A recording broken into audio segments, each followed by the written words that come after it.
Hi everyone, my name is Edwin Yee, and I'm going to be doing this tutorial on the software called EZClaim.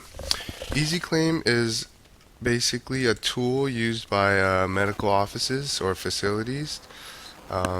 It's used to bill patients and insurance companies with ease, just as the name suggests. EZClaim, this is version 7, release number 11. Okay, so when you first open up this software, there's four main tabs that we're gonna have to input. Let's see. See, we can't even go to that fourth one unless we fill in the previous three. But the first thing you want to do is input the library with a bunch of information like this. What's going to go in here is the CPT procedure code, diagnostic code, modifier, place of service, and type of service. So we'll just try a couple of these out. Alright, the first two are the main important ones. There's the procedure code, what type of service that the doctor provided to the patient, and the diagnostic code. This is what we call the ICD-9 code. And so for the procedure, this is where we have these medical books where it shows all the codes, and we just have to code them accordingly.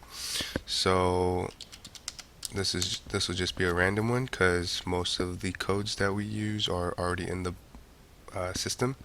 So it's always going to be like a 5-digit code. Here we'll just charge them however much is fair, and then we'll write a description.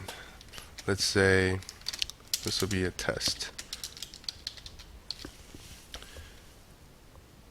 Okay, actually I'm going to change the number just so it's a little bit easier to remember, so that later on we can use this one and you'll see how this works. So code 10001, we're going to charge that $100 and test. Okay, so we'll go ahead and add that to the system. So if we need to make any changes, if you see over here, we can go ahead and edit them or delete them. But for now, we'll just leave that. And so that was one for the CPT procedure code. Next, I'll go into the diagnostic code. And so this will be, alright, so when patients come in, they usually complain of some kind of a sickness or injury or pain.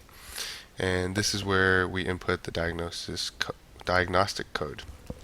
Okay, so we'll just make up another one for now.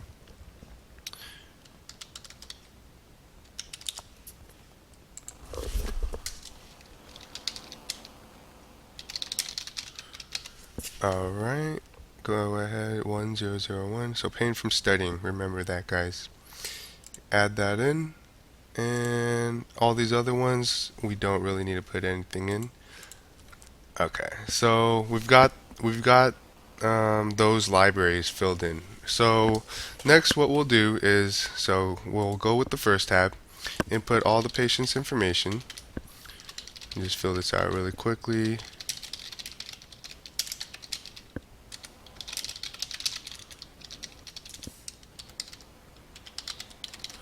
Okay, so over here you want to check as many boxes as you can, so that way the insurance companies can see all this information. And okay, so sorry, I had to make sure that everything was going well. Okay, so you want to fill out as much information as possible. So here the main ones are obviously the patient's information, all their demographic information. Let's see, up top here we have the different types of insurance. There's Medicare and Medicaid, those are well known. These, I think this software is a little bit outdated, so we haven't come across these. If they have a PPO like Anthem, Blue Cross, United Healthcare, or Cigna or Aetna, then that's when we'll click other. But yeah, so look, I don't have Medicare because I'm still young, but we'll just make one up for now, just for this purpose. Fill out all the necessary information that is needed. This is stuff that you will need to learn how to do. So this is for Medicare. And so once we have all this information, we can move on to the second tab. The first tab was all the patient and insured's the insured's person's information. Second one will be for the providing physician. Over here, likewise, there's a bunch of boxes, but we only need to fill out what is necessary on the claim form. So over here, first and foremost, we'll need the doctor's name. I've got autofill here, but the MPI number is definitely needed too. We'll have the place of service depending on whether the type of facility it is. So over here, it's just a doctor's office, so we use a number 11, but for nursing homes we use 31. So we'll stick with 11 for now. Put in their rendering provider ID again.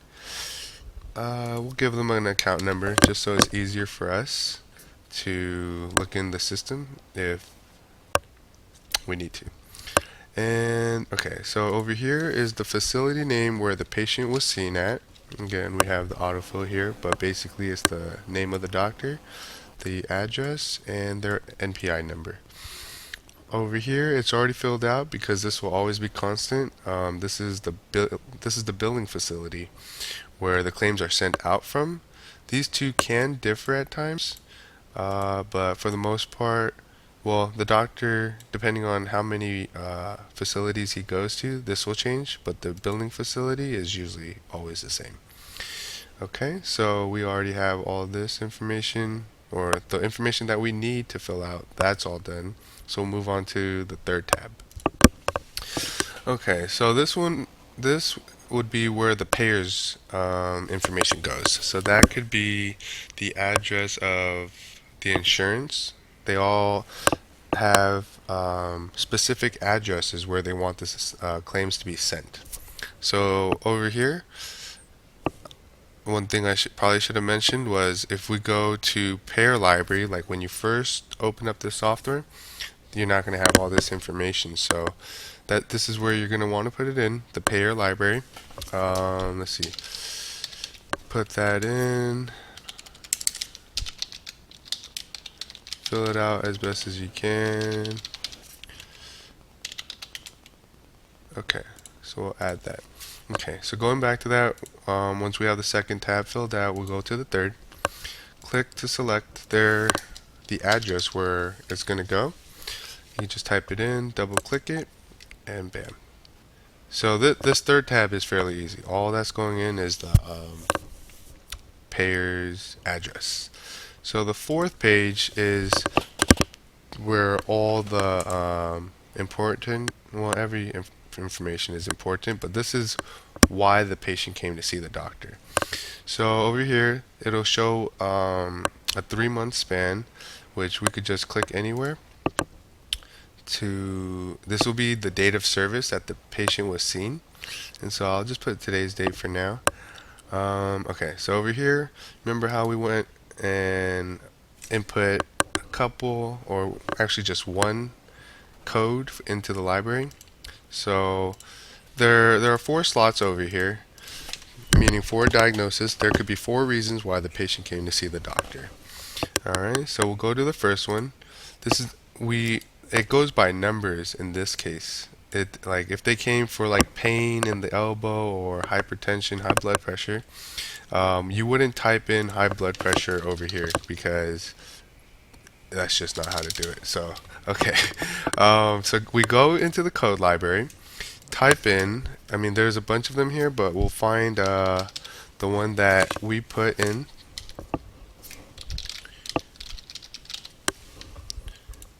Alright, so here it pops out, double click that, and bam. The code which we have put in pops up. So normally there could be other ones that patients come in for. I'll just put some of the more common ones. This is high blood pressure, this is diabetes, and maybe they came for a flu shot.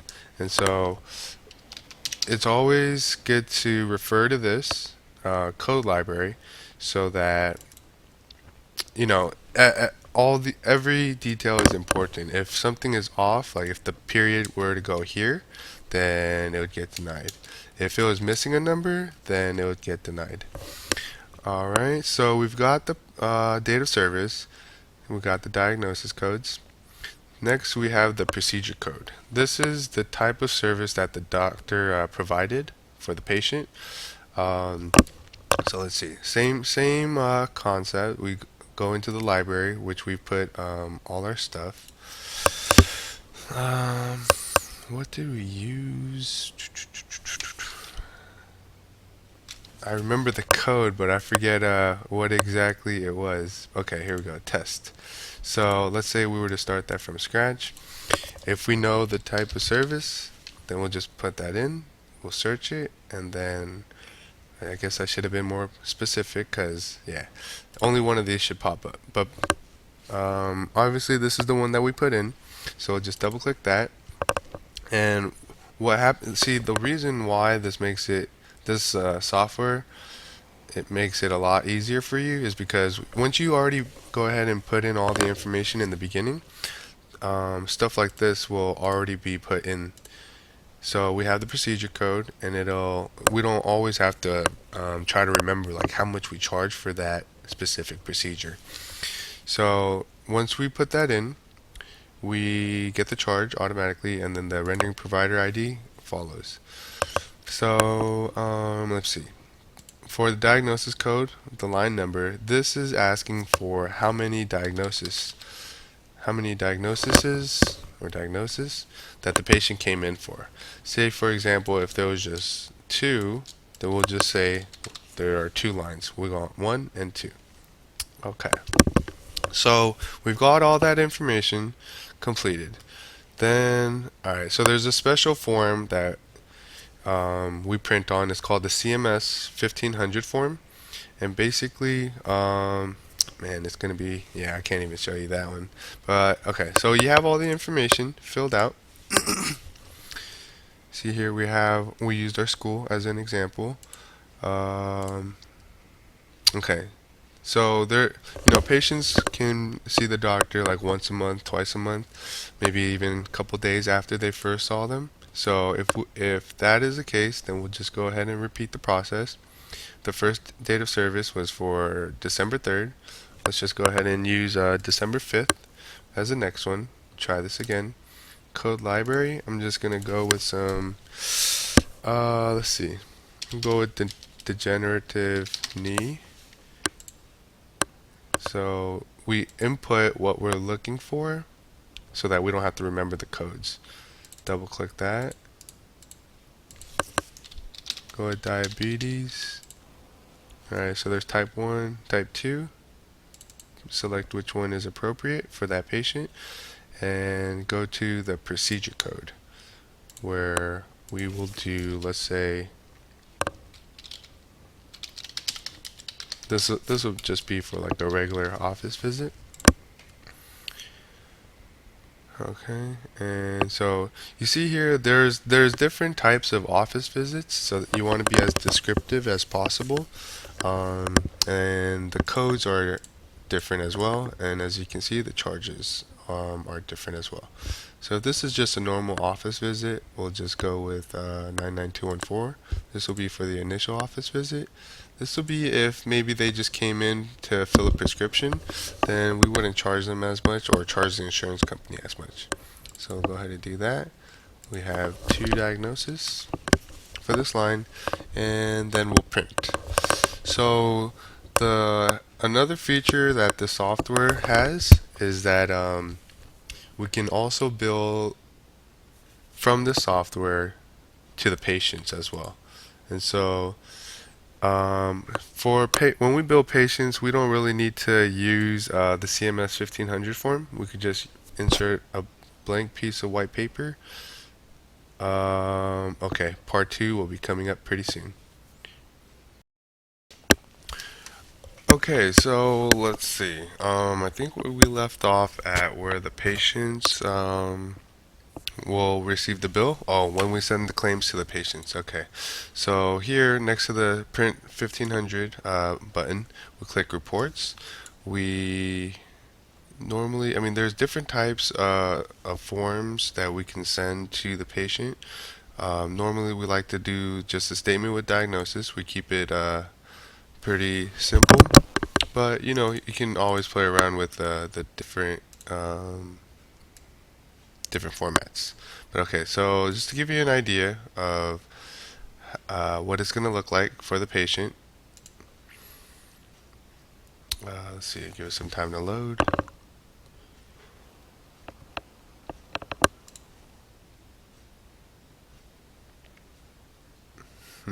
It's actually taking longer than usual, but yeah.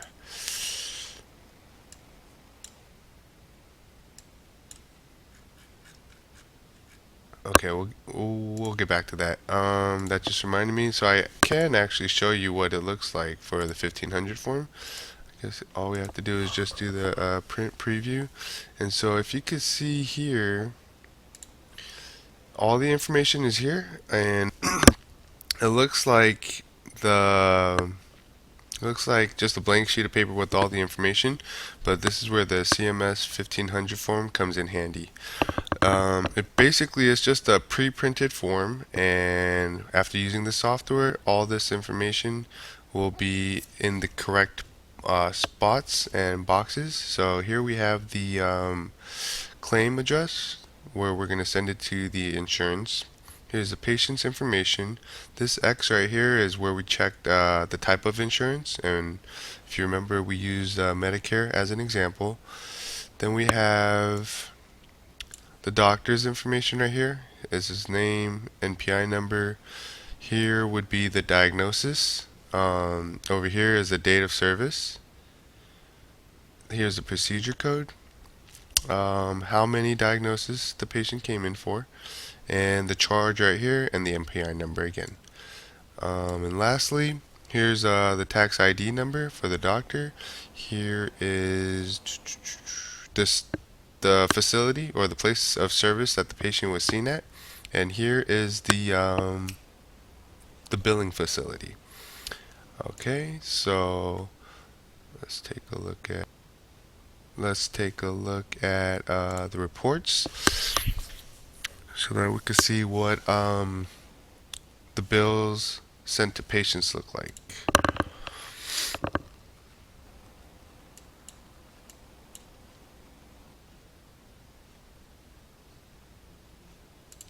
Well, there we go. Alright, so check it out here. We have the date of service. No, actually today's date. The date of service will go right here. So if they, this will show all the unpaid claims.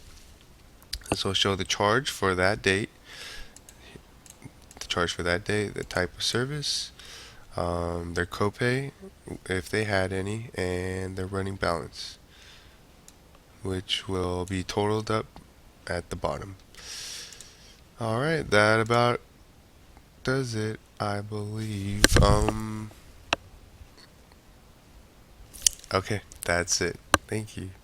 Oh, one more thing. Okay, so once these bills are sent out to insurance companies and patients, we receive a statement back. Is basically called the explanation of benefits.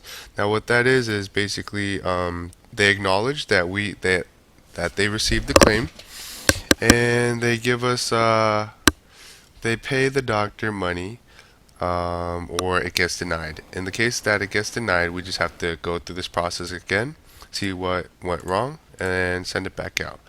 But when it goes well and money does come in, next to the box called charge is the applied amount. That's where we're gonna be inputting the information. So this kind of acts as like an accounting, some form of accounting or bookkeeping thing. So okay, here's where the copay of the patient would go.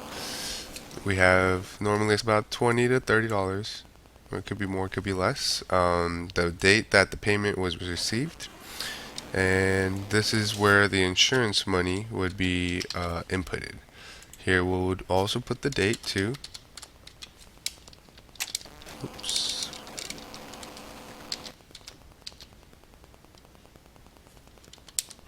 for example, just put that in.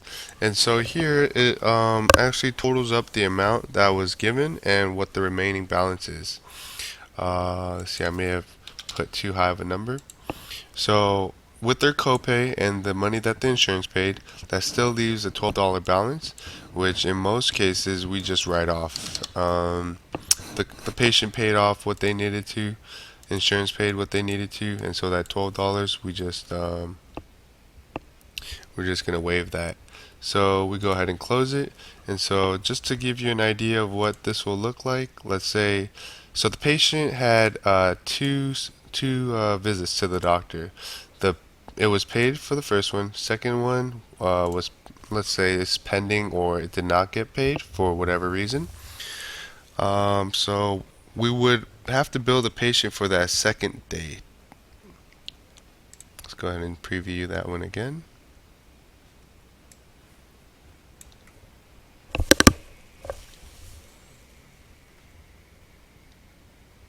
Sometime today. Alright, there we go. So if you can see here, remember the first data service was 12.3 and now we're using 12.5, but the one for 12.3 was completely canceled, or it just doesn't show up here because that was already done and over with. And so the remaining balance here now is just for that one data service. So this is a good tool to just keep track of what went out and what is coming in. It's definitely useful so that if there are any unpaid balances, we can always just go back and bill it again to see what went wrong. Okay, that's about it. Thank you.